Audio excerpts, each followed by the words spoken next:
Hi students, आज हम case study 5 करेंगे। केस स्टडी 5 ये कहती है कि a mirror is in the shape of N ellipse represented by this equation. एक मिरर है जो इलिप्स के फॉर्म में है, तो हम इसकी फिगर बना लेते हैं। ये हो गया आपका इलिप्स और इस इलिप्स की इक्वेशन है x square by 9 plus y square by 4 equal to 1। इसका मतलब ए स्क्वायर की वैल्यू 9 है तो ए की वैल्यू 3 हो गई। सो दिस पॉइंट इज 3,0 और बी स्क्वायर की वैल्यू 4 है, दैट मीन्स बी की वैल्यू 2 हो गई। So this point is 0,2। तो ये तो हमारा इलिप्स बन गया। Arun was playing with the ball and all of a sudden ball hit the mirror and got a scratch in the shape of the line represented by this। तो scratch आया। Scratch का जो figure है वो एक line जैसा है जिसकी इक्वेशन ये है। तो हम क्या करेंगे, इस लाइन को हम प्लॉट कर देंगे। x by 3 plus y by 2 equal to 1 है। तो अगर हम इसका टेबल ड्रॉ करते हैं, हमें सिर्फ 2 पॉइंट्स लेने हैं। x की वैल्यू 0 है तो y की वैल्यू 2 हो जाएगी और y की वैल्यू 0 है तो x की वैल्यू 3 हो जाएगी। तो x 0 पे y 2 मतलब यही वाला पॉइंट, y 0 पे x 3 मतलब यही वाला पॉइंट। तो जो स्क्रैच है मिरर पे वो कैसा दिख रहा होगा, वो ऐसा दिख रहा होगा। अब हम एक एक पार्ट पढ़ते हैं केस स्टडी का और उसको आंसर करते हैं। पहले मैं ये फर्स्ट इन्फॉर्मेशन रिमूव कर देती हूँ बिकॉज इस इन्फॉर्मेशन से हमने फिगर बना ली और अब हम डिपेंडिंग अपॉन द फिगर जो है हम बाकी पार्ट्स को आंसर करेंगे। तो फर्स्ट पार्ट ये कहता है find the point of intersection. Find the point of intersection of the mirror and the scratch. तो आपको दिख रहा है 2 पॉइंट्स ऑफ इंटरसेक्शन है। तो पॉइंट ए का आंसर है the points of intersections, the point of intersection of the mirror and the scratch are, so these are the 2 points 0, 2 and the second point is 3,0। तो ये first part का answer हो गया। अब हम आते हैं सेकंड पार्ट पे। सेकंड पार्ट को अब हम रीड करेंगे। सेकंड पार्ट में हमसे पूछा गया है represent the area of the smaller region bounded by ellipse and the line. तो उसके लिए क्या करना है आपको, ये जो आपने फिगर बनाई है आपको ये सेम फिगर इसमें बना देनी है और अब आपको एरिया शेड कर देना है। तो अगर आप एरिया शेड करेंगे तो ये जो पार्ट है ये आपका आंसर हो जाएगा। तो second part is also done. Now let's come to the third part.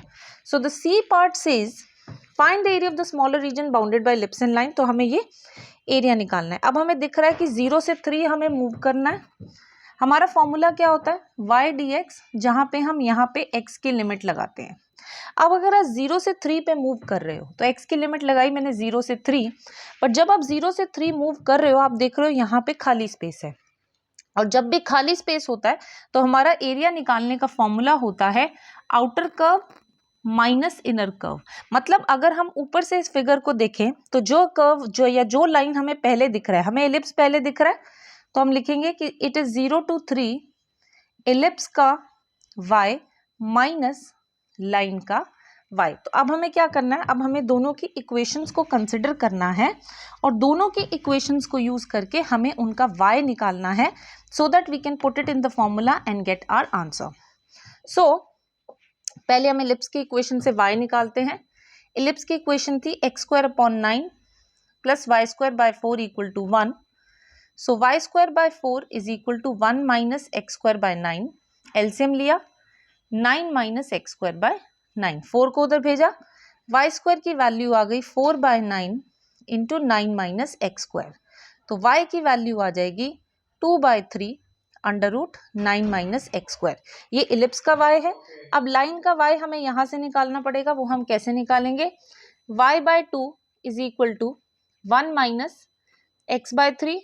LCM लिया 3 माइनस एक्स बाय 3, 2 को उधर भेजा तो y की वैल्यू आ गई 2 बाय 3 इंटू 3 माइनस एक्स। तो ये है हमारे लाइन का y और ये है हमारे इलिप्स का y। तो अब हम दोनों y's को सबट्रैक्ट कर देंगे और हमारा आंसर आ जाएगा। सबट्रैक्ट करके उसको इंटीग्रेट करके लिमिट्स पुट करेंगे and then we will get our answer. तो 0 से 3 इलिप्स का y होगा 2 by 3 under root 9 minus x square minus line का y 2 बाय 3 3 माइनस एक्स। अगर हम यहाँ से 2 बाय 3 कॉमन ले लें तो ये आएगा integral 0 to 3 under root 9 minus x square minus 3 plus x. इस पूरे को अब हमें इंटीग्रेट करना है। अब फर्स्ट पार्ट को इंटीग्रेट करने के लिए हम root A square minus x square का फॉर्मूला लगाएंगे। Root A square minus x square का फॉर्मूला होता है X by two under root A square minus x square plus A square by two sine inverse X by A. और अगर हम इसको compare करें तो वी कैन से कि ए की जो वैल्यू है वो 3 है और वो हमें इसमें पुट कर देनी है, तो ये आ जाएगा 2/3। अब हम फाइनली इंटीग्रेट कर रहे हैं इसको। So this is X by two under root 3 का square 9 minus x square plus A का square means 9/2 sine inverse X by 3, then -3 का integration -3x plus X square का एक्स का integration X square by 2, limits डालेंगे हम 0 से 3। अब हमें बस लिमिट पुट करके इसको सिंप्लीफाई करना है।